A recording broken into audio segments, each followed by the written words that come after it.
철학이 우리 인생에 스며드는 순간. 소크라테스 익스프레스. 일부 새벽. 1. 마르쿠스 아우렐리우스처럼 침대에서 나오는 법. 나는 이불 아래 파묻힌 채 나를 때려눕히려고 마음먹은 적대적인 세상을 떠올린다. 오전 7시 7분, 노스다코타의 어디쯤. 철도회사 암트랙의 엠파이어 빌더 열차를 타고 시카고에서 오리건주 포틀랜드로 향하는 중. 내가 타고 있는 객실 창문으로 아침 햇살이 비스듬히 쏟아져 내린다. 햇살이 나를 부드럽게 깨워주었다고 말하고 싶지만 사실 나는 잠들어 있지 않았다. 머리를 통돌이 건조기에 넣고 바짝 말린 것 같은 기분이다. 은근한 통증이 관자놀이에서부터 온몸으로 퍼져나간다. 뇌에 짙고 유독한 안개가 끼어있다. 내 몸은 쉬고 있는 것이지 잘 쉰 몸은 아니다. 잠에 관해 사람들은 두 부분으로 나뉜다. 첫 번째 부류는 잠을 인생의 성가신 방해물로 여기고 귀찮아한다. 두 번째 부류에게 잠은 인생의 순수한 쾌락 중 하나다. 나는 두 번째에 속한다. 내 얼마 없는 철칙 중 하나는 이거다. 내 수면을 방해하지 말 것. 암트랙 철도는 내 수면을 방해했고 지금 나는 썩 기분이 좋지 않다. 기차 여행과 수면의 관계는 다른 대부분의 관계와 마찬가지로 복잡하다. 기차의 흔들림이 나를 편안하게 재워준 것은 사실이지만 곧 다른 감각. 몇 개만 예로 들면 좌우로 떨림, 급작스러운 덜컹거림, 위아래의 요동침, 다른 이름으로는 파동이 밤새도록 나를 깨워댔다. 태양이 훈련 교관 같은 다정함으로 내게 침대에서 나오라고 지시한다. 악마는 밤에 나타나지 않는다. 아침에 공격한다. 우리는 잠에서 깨어났을 때 가장 취약하다.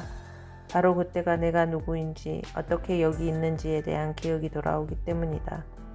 몸 위로 연파란색 암트랙 담요를 끌어당기며 옆으로 돌아눕는다. 물론 나는 침대에서 나올 수 있다. 정말이다. 하지만 굳이 왜 그래야 하지? 좋은 아침입니다, 여러분. 꾸벅 잠들었다가 다시 깨어났다. 좌우로 떨림이나 위아래의 요동침 때문이 아니라 누군가의 목소리 때문에.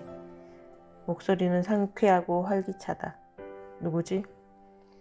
저는 여러분의 식당칸 안내원 미스 올리버입니다. 이제 식당칸을 이용하실 수 있습니다.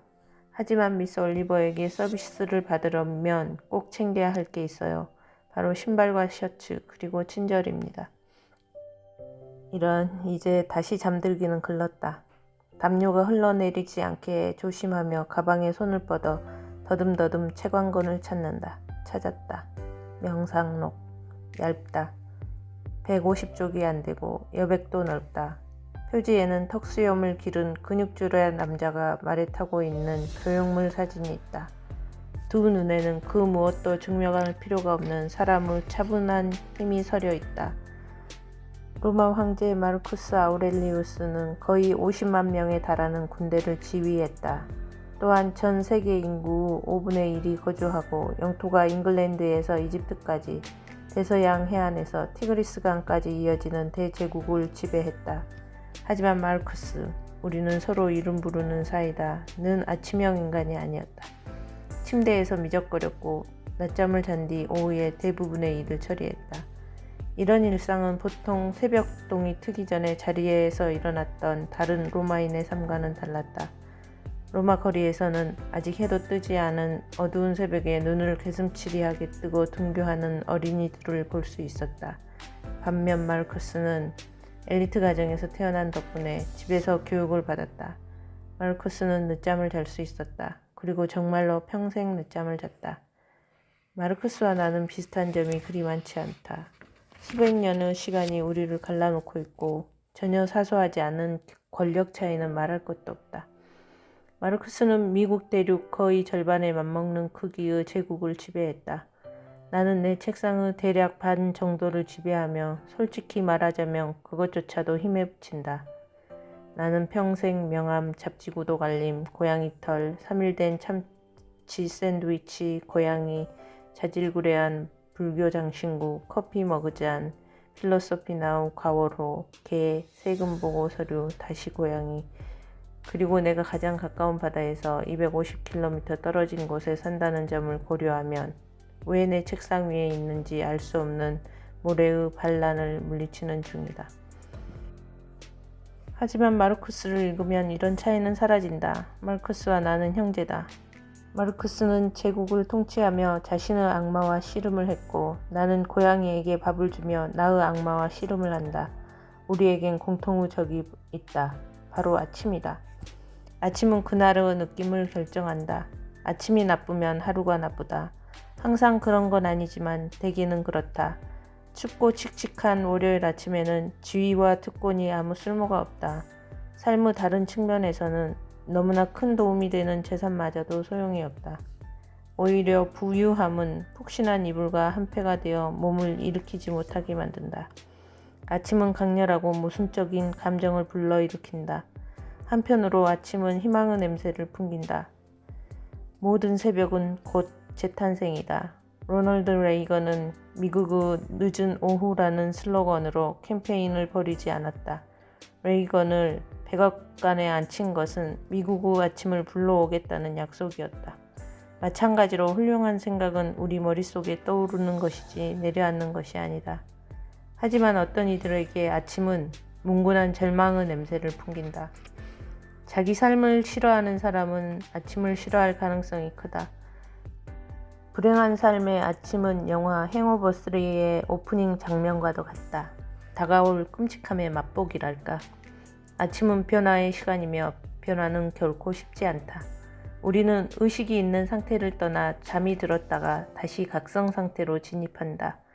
지리학적 용어로 말해보자면 아침은 의식의 국경도시다. 정신의 티우아나, 미국에 접한 멕시코의 국경도시. 어렴풋한 위험의 기미가 서린 혼란스러운 장소다. 철학자들은 다른 모든 것에 대해 그러하듯 아침에 대해서도 둘로 나뉘어 있다. 니체는 동틀 무렵에 일어나 얼굴에 차가운 물을 끼얹고 따뜻한 우유 한 잔을 마신 다음 오전 11시까지 일했다. 임마누엘 칸트는 이런 니체를 게으름뱅이로 보이게 한다.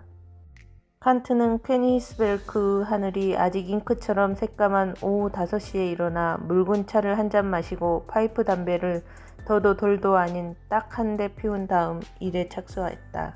시몬 드 보부아르는 오전 10시가 다 되어서야 일어나 그녀에게 축복을 에스프레소 한 잔을 마시며 느긋한 시간을 보냈다. 커피가 발명되기 약 1200년 전에 태어난 마르쿠스는 이러한 사치를 누리지 못했다. 프랑스의 실존주의자 알베르 까미는 자살이 유일하게 참으로 진지한 철학적 문제라고 말했다. 삶은 살만한 가치가 있는 것인가? 그 밖의 문제는 형이상학적 수사에 지나지 않는다. 간단히 말해서 철학자가 없다면 철학도 없다. 까미의 명제는 타당해 보이지만 내가 보기엔 불완전하다. 까미의 자살 문제와 씨름한 뒤 그래, 삶은 살만한 가치가 있다는 결론을 내렸다면 지금 그렇다는 얘기다. 실존주의적 판단은 늘 임시적이다. 그 후엔 더욱더 성가신 질문과 마주하게 된다. 침대에서 나가야 하나? 내가 보기엔 이것이 유일하게 참으로 진지한 철학적 문제다. 우리를 이불 속에서 끌어내주지 못한다면 철학이 다 무슨 소용이란 말인가. 다른 중요한 문제와 마찬가지로 이 중요한 침대 문제는 한 가지인 척하지만 사실은 여러 가지다. 이불을 끌어올리고 한번 찬찬히 살펴보자. 한편으로 우리는 자신이 침대에서 나가는 것이 가능한지를 묻는다. 장애가 없다면 그 답은 그렇다, 가능하다일 것이다. 다른 한편으로 우리는 침대에서 나가는 것이 유익한지 아닌지, 결정적으로 침대에서 반드시 나가야 하는지를 묻는다. 문제가 까다로워지는 지점이 바로 여기다. 영국의 철학자 데이비드 휴먼은 이런 종류 문제에 대해 침대 위에서는 아니었겠지만 깊이 고민했다. 휴먼은 모든 질문을 두 부류, 즉 존재와 당위로 나누었다. 존재를 다룬 사실이 늘 도덕과 관련된 당위로 이어지는 것은 결코 아니다. 그래서 존재 당위 문제는 휴머 기요틴이라고 불리기도 한다. 휴먼 당위에서 존재를 분리하고 둘을 떨어뜨려야 한다고 주장하기 때문이다. 회사 또는 횡령하면 부정적인 결과로 이어질 수 있다는 것은 사실이다. 그러므로 횡령을 안 하는 것이 마땅한 의무다. 휴먼 꼭 그렇지는 않다고 말한다. 사실 명제에서 윤리 명제로 넘어가서는 안 된다. 침대에서 나가는 것이 건강에도 좋고 수익 창출에도 도움이 될지 모르지만 그렇다고 마땅히 그래야 하는 것은 아니다. 어쩌면 혈액순환이 좋아지거나 수익 창출 가능성이 커지길 바라지 않을 수도 있다. 어쩌면 지금 이대로 이불 속에 있는 게 만족스러울 수도 있다. 내 생각엔 바로 이 성가신 마땅히가 우리가 겪는 고충의 원인이다. 우리는 마땅히 침대에서 나와야 한다고 생각하고 침대에서 나오지 못하면 분명 자신에게 문제가 있는 거라고 생각한다. 일어나느냐 마느냐, 따뜻하게 몸을 누인 이불 속에서 서로 상반된 이 두 가지 충동이 소크라테스식 대화나 케이블 텔레비전의 뉴스쇼처럼 박력 있게 맞붙는다. 침대에 남아야 한다는 진영은 강력한 논거를 제시한다. 침대 안은 따뜻하고 안전하다.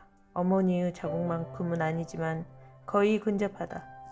삶은 좋은 것이고 철학자 아리스토텔레스 역시 가장 중요한 것은 좋은 삶을 사는 것이라고 말했다.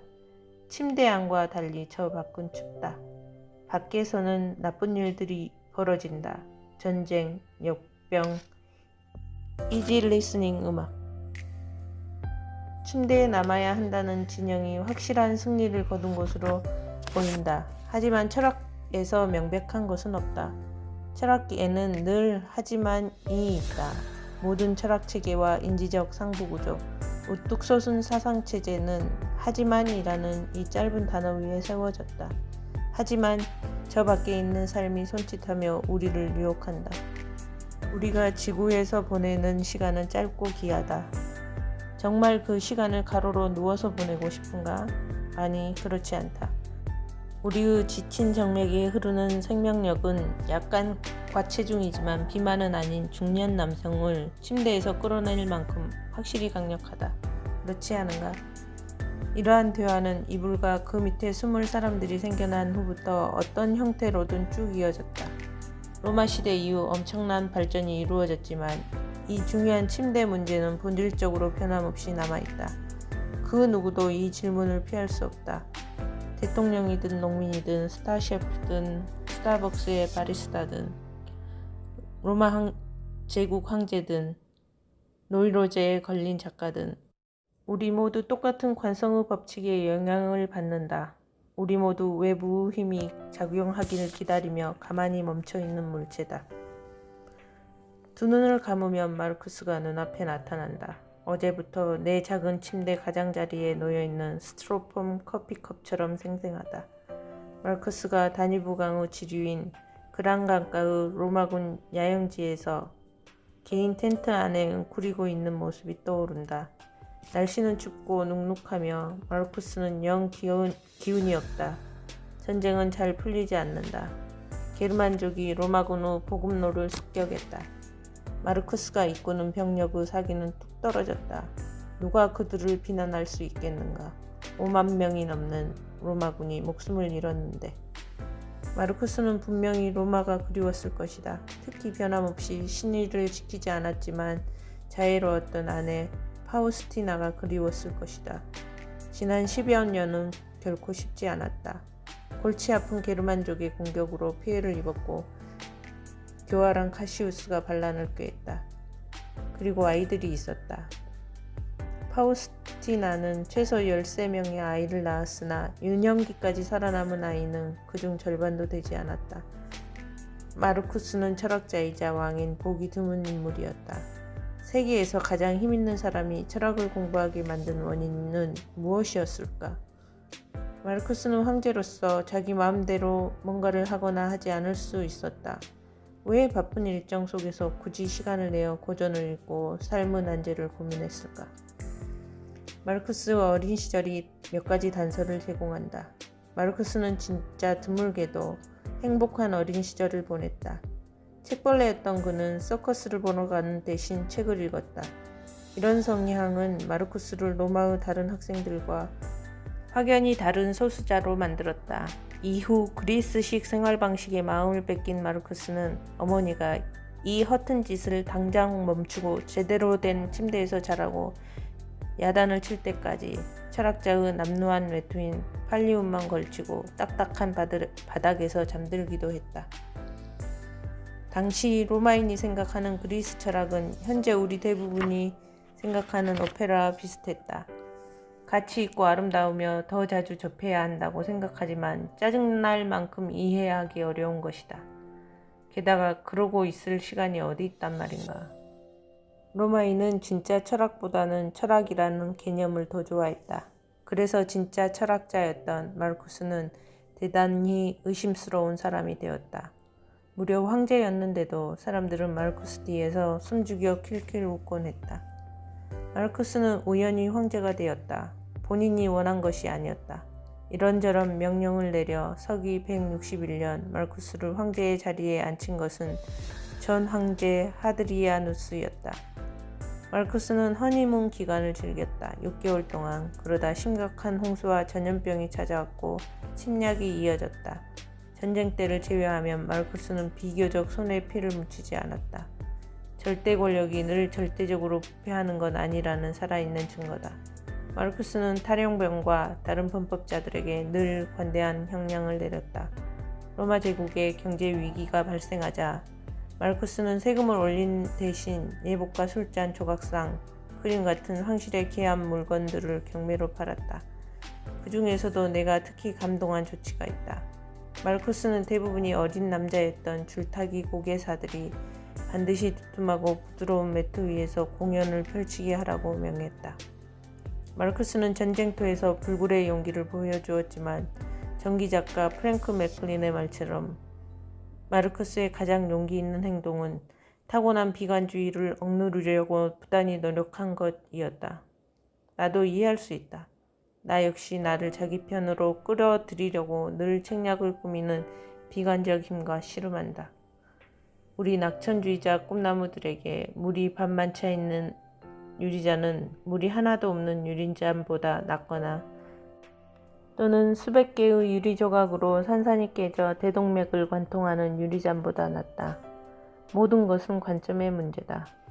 마르쿠스는 쉽게 잠들지 못했다. 이유를 알 수 없는 가슴 통증과 복통으로 고생했다. 거만하지만 유능한 의사였던 갈레노스는 마르쿠스가 잠들 수 있도록 아펜이 있었을 것으로 추정되는 테리아카라는 이름의 약을 처방해 주었다. 나처럼 마르쿠스도 아침형 인간이 되기를 열망했다. 하지만 진짜 아침형 인간과 아침형 인간이 되기를 열망하는 사람 사이에는 크나큰 차이가 있다. 여기 이렇게 누워 기차가 부드럽게 흔들리는 것을 느끼며 따뜻한 암틀에게 담요를 덮고 있자니 그 격차는 절대 넘어설 수 없는 것처럼 느껴진다. 뭐가 그리 어렵냐고 생각할 수도 있다. 먼저 한 발을 바닥에 딛고 다른 한 발을 내딛는다. 몸을 수직으로 일으킨다. 하지만 나는 수직으로 일어서는데 실패한다. 대각선도 불가능하다. 나는 도대체 왜 이럴까? 도와줘요, 마르쿠스. 명상록은 내가 그동안 읽은 그 어떤 책과도 다르다. 사실 책이 아니다. 흉계다. 독촉과 격려 모음집이다. 로마 시대 냉장고 메모다. 마르쿠스 아우렐리우스가 가장 두려워한 것은 죽음이 아니라 망각이었다. 그는 온전한 삶을 살라고 끊임없이 스스로를 독촉했다. 마르쿠스는 자신의 냉장고 메모를 출판할 생각이 없었다. 혼자 보려고 쓴 것이었다. 이 책을 읽는 독자는 마르쿠스의 생각을 읽는다기보다는 엿보게 된다. 나는 그렇게 엿본 내용이 좋다. 마르쿠스의 솔직함이 좋다. 마르쿠스가 자신의 두려움과 취약함을 드러내며 종이 위에 스스로를 벌겨벗겨 놓는 방식이 좋다. 세상에서 가장 힘있는 남자가 여기서는 자신의 불면증과 공황 발작, 좋게 말해 형식적인 애인으로서의 모습을 털어놓는다. 마르쿠스는 성교에 대해 남자는 자신의 정자를 내어놓고 떠난다라고 묘사한다. 마르쿠스는 모든 철학이 스스로 유약함을 깨닫는 데서 시작한다는 스토아 철학의 교훈을 절대로 잊지 않는다. 마르쿠스는 여러 세대의 성실한 대학원생들이 조목조목 분석할 만한 거창한 철학 체계를 세우지 않았다. 마르크스의 철학은 마르크스가 상담가 역할도 하고 환자 역할도 하는 심리 상담이다. 번역가 그레고리 헤이스가 말했듯 명상록은 말 그대로 자기계발서다. 마르크스는 스스로에게 생각을 그만두고 행동에 나서라고 누차 촉구한다. 좋은 사람에 대해 설명하는 것은 관둬라. 좋은 사람이 되어라. 철학과 철학을 논하는 것의 차이는 와인을 마시는 것과 와인을 논하는 것의 차이와 같다. 수년에 걸쳐 철저하게 연구하는 것보다 좋은 피노누아를 한 모금 마시는 것이 와인의 생산 연도별 특징에 대해 더 많은 것을 말해준다. 마르크스의 사상은 어느 날 갑자기 나타난 것이 아니었다. 그런 철학자는 없다. 마르크스는 스토아 학파였지만 거기에 국한되지는 않았다. 헤라클레이토스, 소크라테스, 플라톤, 견유 학파, 에피쿠로스 학파 등 여러 다양한 지혜를 흡수했다. 다른 모든 훌륭한 철학자와 마찬가지로 마르크스 역시 지혜를 찾아 헤맸다. 중요한 것은 생각의 차이지 생각의 출처가 아니었다. 명상록을 읽는 것은 즉 철학하는 행위를 실시간으로 목격하는 것이다. 마르크스는 자신의 생각을 검열 없이 실시간으로 내보냈다. 고대 철학 연구자인 피에르 아도우 말처럼 지금 나는 인간이 되고자 단련 중인 사람을 지켜보고 있다. 명상록에는 침대에서 나오기가 힘들면 이라는 문구로 시작하는 글이 많다. 책을 읽으면 읽을수록 많은 부분이 중요한 침대 문제를 다룬 비밀 논문이라는 생각이 든다. 침대에서 나오는 방법뿐만 아니라 굳이 왜 그래야 하는가를 다룬 논문. 까미의 자살 문제를 폭신한 쇠턴 이불로 감싼 버전이다. 마르크스는 상반된 두 견해의 사이를 오가며 홀로 토론을 벌인다. 나는 세상에 나온 목적, 내가 태어난 이유를 설명하려 하는데 왜 불평을 해야 한단 말인가? 아니면 이게 내가 세상에 태어난 이유인가? 이불 안에서 따뜻하게 몸을 웅크리는 게. 하지만 이 안에 있는 게 좋은데 그럼 너는 좋은 기분을 느끼려고 태어난 것인가? 여러 가지 일들을 실행하고 경험하려고 태어난 것이 아니라? 마르크스는 두 진영 사이를 왔다 갔다 한다. 이불을 덮은 햄릿이다. 마르크스는 해야 할 중요한 일들과 생각해봐야 할 중요한 사상들이 이불 밖에 있음을 안다. 침대 밖으로 나갈 수만 있다면야. 승객 여러분, 좋은 아침입니다. 까꿍, 거기 있는 거 다 알아요. 식당 문은 지금도 열려 있답니다. 미스 올리버가 지나치게 발랄해져서 돌아왔다. 이제 됐다. 나는 지금 침대에서 나가는 걸 진지하게 고려 중이다. 지금 당장이라도 나갈 것이다. 스티로폼 커피컵을 보다가 암트럭이 전하는 작은 지혜를 발견한다. 세상을 보는 관점을 바꾸세요. 반대쪽에는 더 나은 세상의 맛을 경험하세요 라고 쓰여있다. 박식해 보이지는 않지만 어린애 같은 단순함이 사랑스럽다. 13살 난 내 딸 소냐는 나만큼 자는 걸 좋아한다. 어느 날 딸은 이렇게 말했다. 내 자신을 게으른 인간으로 규정하겠어. 주중 아침에 소냐를 침대 밖으로 끌어내려면 노르망디 상륙작전 이후로 보지 못한 자원의 집결이 필요하다. 하지만 주말이나 눈이 오는 날이면 소냐는 아무 도움 없이 벌떡 일어나 삶 속으로 튀어나간다. 주중과 주말이 왜 그렇게 다르냐고 물어보니 소냐는 이런 철학적인 설명을 내놓았다.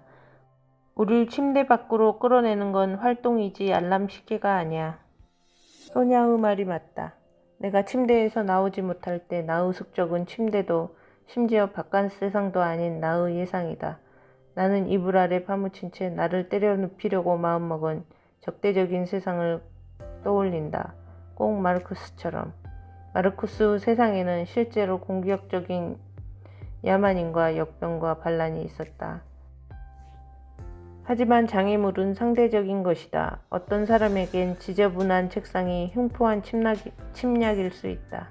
어쩌면 가장 큰 장애물은 타인이다. 타인은 지옥이다 라는 유명한 말을 남긴 프랑스 철학자 장폴 사르트르만큼은 아니었지만 마르크스도 얼추 비슷했다. 아침에 잠에서 깨면 스스로에게 이렇게 말할 것. 오늘 내가 만날 사람들은 주제넘고 배은망덕하고 오만하고 시샘이 많고 무례할 것이다. 지금도 마르쿠스가 살던 시기와 별반 다를 게 없다. 마르쿠스는 골치 아픈 사람에게서 영향력을 빼앗으라고 제안한다. 나의 삶에 영향을 미칠 자격을 빼앗을 것. 다른 사람은 나를 해칠 수 없다. 다른 사람의 머릿속에 있는 것은 나를 해칠 수 없기 때문이다. 옳은 말씀이다. 왜 나는 다른 사람의 생각을 신경 쓰는 걸까? 당연히 내 머리가 아니라 그들의 머릿속에서 일어나는 일인데. 침대 밖으로 나가지 못하는 내 무능력의 핵심에는 교활한 자기 혐오가 있을 거라고는 늘 의심해왔지만 나는 그 사실을 온전히 인정하지 못했다. 나보다 용감한 마르쿠스는 이 사실을 온전히 인정하며 너는 너 자신을 충분히 사랑하지 않는다. 이렇게 자신을 연미하려다가 몇 페이지 뒤에서 다시 공격에 나선다. 이런 끔찍한 불평불만과 원숭이 같은 삶은 이걸로 충분하다. 너는 오늘 좋은 사람이 될 수 있다. 하지만 너는 그러한 대신 내일을 탓한다. 마르쿠스는 가장 날카로운 비판을 남겨두었다가 자신의 이기심에 내리꽂는다. 지금처럼 침대에서 빈둥거리는 것은 오로지 나 자신만 생각하는 것이다. 이불 아래 남아있는 것은 결국 이기적인 행동이다.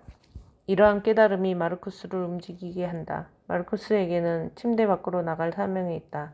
사명이지 의무가 아니다. 그 두 개는 서로 다르다. 사명은 내부에서, 의무는 외부에서 온다. 사명감에서 나온 행동은 자신과 타인을 드높이기 위한 자발적 행동이다. 의무감에서 나온 행동은 부정적인 결과에서 스스로를, 오로지 스스로만을 보호하려는 행동이다. 마르쿠스는 이러한 차이를 알았지만 늘 그렇듯 스스로에게 그 차이를 다시 상기시킨다. 새벽에 침대에서 나오기 힘들면 스스로에게 이렇게 말해보라. 나는 한 인간으로서 반드시 일해야만 한다. 수도와 학파나 황제, 심지어 로마인으로서가 아닌 한 인간으로서. 디다, 다시 미스 올리버예요. 식당 칸이 열렸다는 거 제가 말씀드렸나요? 여러분 모두를 뵐 수 있길 고대하고 있습니다. 디다. 더 이상은 안 된다. 침대에서 나갈 거다. 암트랙 미소를 끌어내린다. 담요는 별 저항을 하지 않는다. 상체를 일으킨다. 나는 생각한다. 그 모든 징징거림과 무자비한 자기 반성은 다 뭐였지? 별것도 아니구먼. 중력을 무찌른 나의 작지만 결단력 있는 승리를 자축하려는데 좌우로 떨림이, 아니 급작스러운 덜컹거림인가 나도 잘 모르겠다. 나를 다시 침대로 넘어뜨린다. 이래서 중요한 침대 문제가 이토록 골치 아픈 것이다. 한번 답하는 걸로는 충분하지 않다. 헬스장에 가거나 아이를 키우는 것과 비슷하다. 끊임없이 반복해서 노력을 기울여야 한다. 디다. 신사숙녀 여러분, 다시 미스 올리버예요. 담요를 바짝 끌어올린다. 그리고 스스로에게 말한다. 5분, 딱 5분만 더.